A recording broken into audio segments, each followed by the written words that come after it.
यात्राएं हमारे जीवन का बहुत महत्वपूर्ण अंग है। हम चाहें न चाहें हमें कई बार यात्रा पर निकलना पड़ता है, जाना पड़ता है। मेरे पास बहुत से फोन ऐसे आते हैं कि गुरुजी हम यात्रा पर जाना चाहते हैं, हमारे लिए यात्रा का यह समय सही है या नहीं है।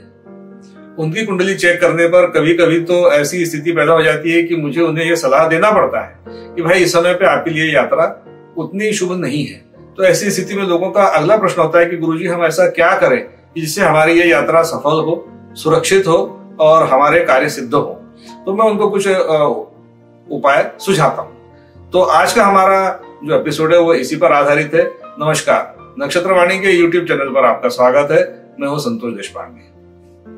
यात्रा के लिए तीसरा घर, 9वां घर और 12वां घर, ये 3 घर इसके लिए बड़े महत्वपूर्ण होते हैं।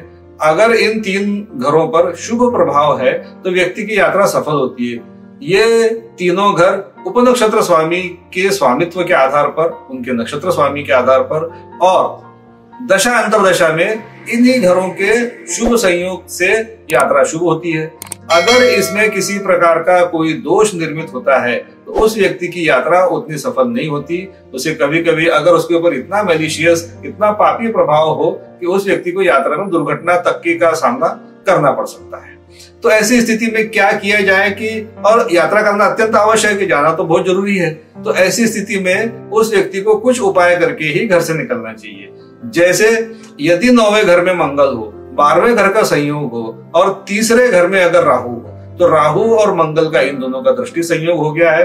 दशा अंतरदशा में भी अगर ये ऐसे घर अपीयर होते हैं तो उस व्यक्ति को थोड़ी सी मसूर की दाल और थोड़ा सा जौ 100-100 ग्राम की मात्रा में इसको मंगलवार को या इतवार को बहा देना चाहिए। और उस व्यक्ति के पास में अगर बिल्कुल समय नहीं है, उसे तुरंत यात्रा पे निकलना है, तो इन दोनों वस्तुओं को 100-100 ग्राम की मात्रा में जमीन में दबा देना चाहिए ताकि उसकी यात्रा निर्बाध रूप से सफल हो सके। तीसरा घर और 9वां घर, ये दोनों सफलता पूर्वक अपना काम कर सके और वो व्यक्ति सुरक्षित अपने घर पर लौटे।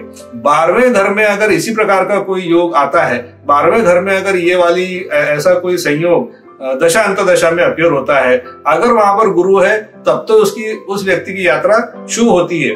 पर यदि वहां पर कोई बुध जैसा कोई ग्रह बैठा हो तो उस व्यक्ति को एक घड़ा मटका उसको नदी में बहा देने से उसकी यात्रा, और उसे यात्रा अगर करना पड़ जाए तो उसकी यात्रा सफल होती है। इसी प्रकार से तीसरे घर का और 12वें घर का, तो ऐसा व्यक्ति सुदूर यात्रा करता है, उसे काफी दूर की यात्रा करना पड़ सकता है।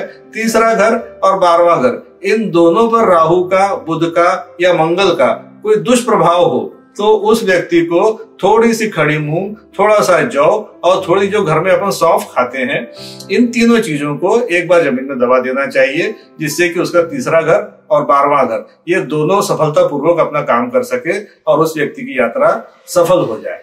तो आज के अंक में इतना ही। मिलते हैं अगले अंक में किसी नए विषय के साथ में। तब तक के लिए आज्ञा दीजिए। नमस्कार।